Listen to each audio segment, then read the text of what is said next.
accomplished by fundraising successes on the part of its local interracial backers, the Clinton A.M.E. Zion Church Restoration Project has chosen to name its re-elaboration of identity and purpose as the W.E.B. Du Bois Center for Freedom and Democracy.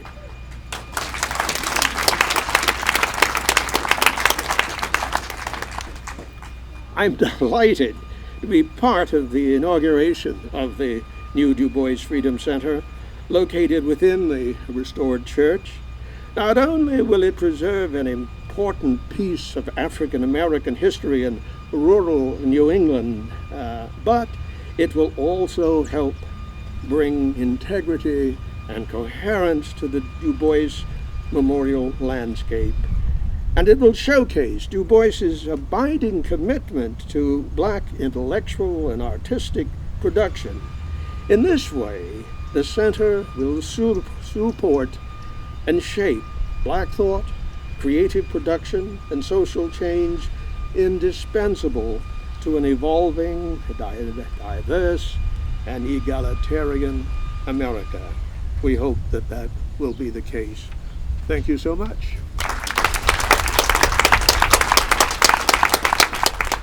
All right, thank you so much, David. It's an honor to be with all of you today and to speak on behalf of the W.E.B. Du Bois Center for Freedom and Democracy.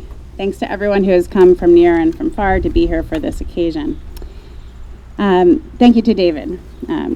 His biography of Du Bois was the last book that my father gave me over 2 decades ago, and the opportunity to edit that biography down to 1 volume was a tremendous gift that in many ways led me on my own path to this beautiful spot.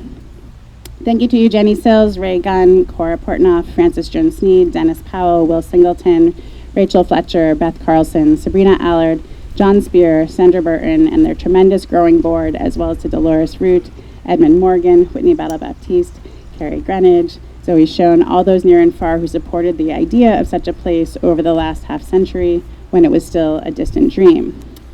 They did this work passionately, but they also did this work quietly, methodically, and humbly, often when no one was watching, and when such work brought little to no public attention and few accolades, and sometimes quite the opposite.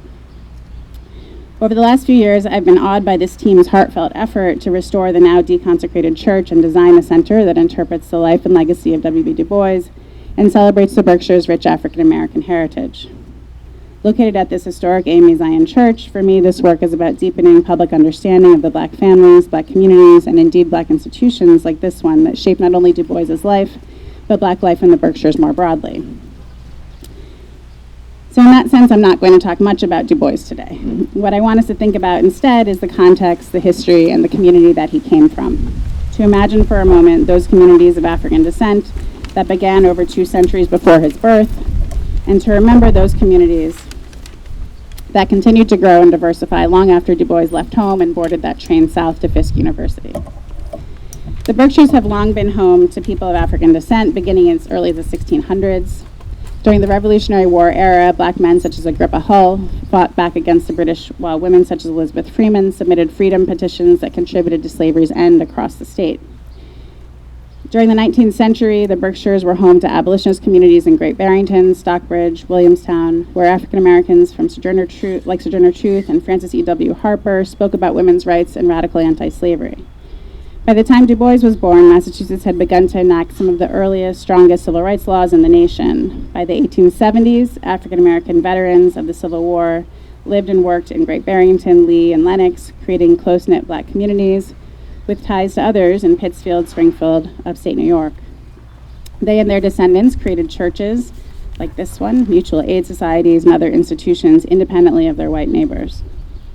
In 1861, African Americans in Great Barrington formed the A.M.E. Zion Society and began holding their own church services in buildings across this town, including Sumner Hall, Center School, and the Carriage House at Searles Castle. This community began construction of the Clinton Church building in 1886. Once complete, African American women, men, and children began to use the building as a site for religious, political, and cultural sustenance. This was, in fact, the first Black institution of W.E.B. Du Bois's life. Amidst the Great Migration of the 20th century, Great Barrington and the Berkshires increasingly became a site for Black refuge, culture, and intellectual engagement. In the early decades of the 20th century, African Americans vacationed here, and the region became host to Harlem Renaissance artists, writers, and scholars. From the Mohunk and Amenia gatherings Du Bois organized to the photography of Lennox-born James Vanderzee and the writings of James Weldon Johnson, who composed some of his work right here. Here we have the extraordinary opportunity to see up close the local roots of a national and indeed global story of Black life, culture, and resistance. From the birthplace of Du Bois and James Vanderzee to the writing cabin of James Weldon Johnson, the stage at Jacob's Pillow, the classrooms of Sterling Brown and Rayford Logan at Williams, African Americans have long sought refuge and planted the seeds for Black intellectual and artistic traditions right here in the Berkshires. When its doors open, the exhibits of the Du Bois Freedom Center will illuminate three inextricably linked histories: the history of African American heritage in the Berkshires, the biography of W.E.B. Du Bois, and the story, as you've heard, of the Clinton A.M.E. Zion Church. But the connections between these histories will be seamless, and I'll give just one example. When I first got involved with this project a few years ago, I was awed to learn that Wray Gunn, former parishioner of the Clinton Church, whose family had close 20th century connections to Warren Davis and to W.B. Du Bois, was also a descendant of Agrippa Hull, the 18th century Black soldier who fought valiantly against the British in the Revolutionary War. Further, Agrippa Hull's neighbor later in life was Elizabeth Freeman, the first enslaved African American to successfully sue for her freedom in Massachusetts, a Berkshire luminary that in turn W.B. Du Bois years later desperately tried to claim as his own ancestor in the course of his genealogical work. Suffice it to say, I'm no longer surprised by such connections. It's perhaps no coincidence that today Wray Gunn is board chair of the W.E.B. Du Bois Center for Freedom and Democracy, creating space for this rich history to be shared and taken up by future generations, especially in the course of continuing struggles for racial justice. So, while the center will carry national, global, and diasporic significance as the first museum dedicated to W.B. Du Bois in North America, it is ultimately a deeply local and community-based cultural heritage center that will offer exhibits, tours, and contemporary programming on the past, present, and future of Black life in the Berkshires for young people and the general public. One of Du Bois's lifelong dreams was to bring together Black scholars, writers, and artists to institutionalize support for their individual and collective work. In this spirit, the center is also supporting the establishment of a retreat center and forum for scholars, writers, and artists of color. And the first public event of that forum will be next month, a month from today, at Jacob's Pillow. I'm going to close now with a quote that I come back to time and again in this work. In his book about the Western Apache, Keith Basso writes,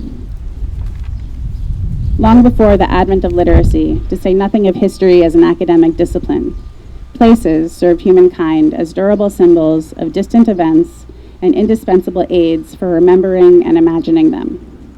And this convenient arrangement, ancient but not outmoded, is with us still today.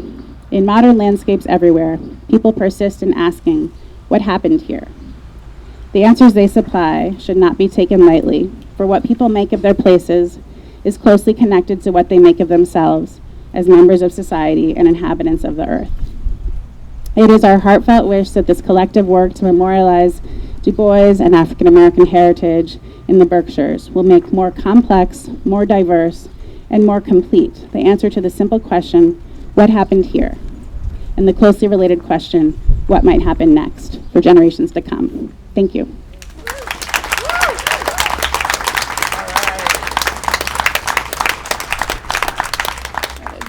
Welcome. It's great to see everybody.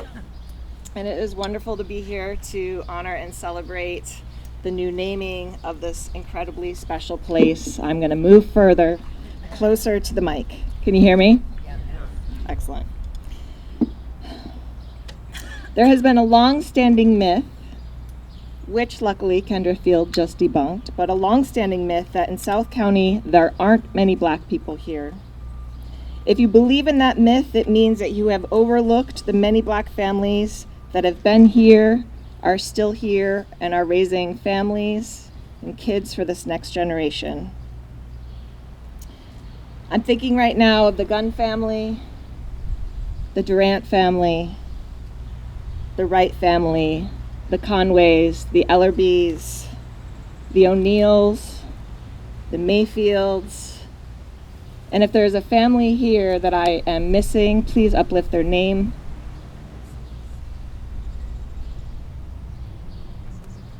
So those are just a few of the African American families with a strong lineage, families who have been here for decades. And from what I've come to learn, Esther Dozier, the late and legendary reverend of the Clinton Church, gathered Black community here each week to worship and celebrate together. Before Esther's leadership, it was a place to gather for Du Bois and his family, it was said. Growing up here as a young Black and biracial person in the Berkshires, I longed to be around community who looked like me. Attending elementary school in Sheffield, I was actually fortunate to be not the only Black student in my class. So the weight of being the only Black voice was shared between myself, and I'd like to uplift Carmen and Sharnisha, my classmates as well. It made me aware that Black families lived here, and I wasn't alone in my peer group. It also meant that I didn't have to field all of the questions from teachers to teach my class and my peers about African American history and culture. It's something our young Black students actually still work with today in our local schools, I will have to say. But for my brother David, who's 7 years older than I am, who graduated from Mount Everett in the late 80s, he was the only Black student, and at that time, and really frequently felt isolated, yet really hyper visible in school. Little did we know, living in North Egremont, that a few miles away here in Great Barrington, there was a thriving Black community at this church. Today we honor the lineage and legacy of each family named, and so many more, by continuing to uplift Black culture, our history, present, and future. It is an honor to be present as we rename the space that gave so many people the freedom just to be. The W.E.B. Du Bois Center for Freedom and Democracy, which will be known as the Du Bois Freedom Center, is that continuation. It is my personal hope that this space will be a place to hold on to those special memories for the families who lived here and still reside here. Thinking of Nana Fran. It is also my hope that this is going to be a place for the next generation of Black and multiracial youth to see themselves, to see the rich and expansive history we hold, not just the grief of our enslavement and the fight for our civil rights. I'm hoping it's a place for belonging and the continuation of gathering and community. The Du Bois Freedom Center can take us into the future where Blackness is thriving, is honored, and is celebrated. Because we've been here, we're still here, and we're going to continue to be here in the future. Bell Hooks said that love is a combination of care, commitment, knowledge, responsibility, and trust. With every story that I've heard so far, this space was a place to celebrate that love. And woo, you can tell these walls have stories. I'm really looking forward to seeing that love demonstrated and poured into the Du Bois Freedom Center for years to come. Thank you. Thank you, Sabrina. Thank you, Dr. Field and Dr. Lewis and Ray and Cora for your remarks. We are going to unveil the Du Bois Freedom Center logo. Ray and Cora, will you come? After this, we invite you to have a beverage. There are a couple of snack foods. There are a few snack foods and mingle and chat. If you would like to go into the church, you can stick your head in, but there is a yellow caution tape, and we ask that you not go beyond that, and probably not too many people at one time. It's stable, but it's not really ready for a big group of people all at once. So here we go. Beth, are you where do you want it? Up in the front here. Let's see if this works. 3, you lift up. Yeah. See there, you guys don't know how to get these ladies to work. See them doing all this work. All right.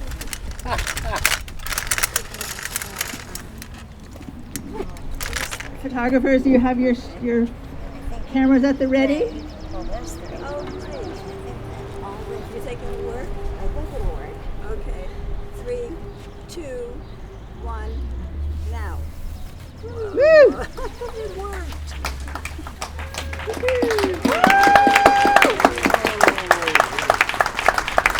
You're here. Doing Dr. W.E.B. Du Bois proud in his hometown. Thank you all so much. Thank you.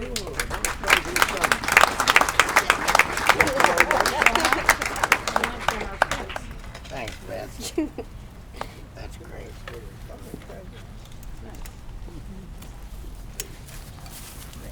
What do you think, Dolores? We getting there? We're getting there. You're Been a getting long time, huh? Well, takes time. Oh, you're right. Maybe more than we want.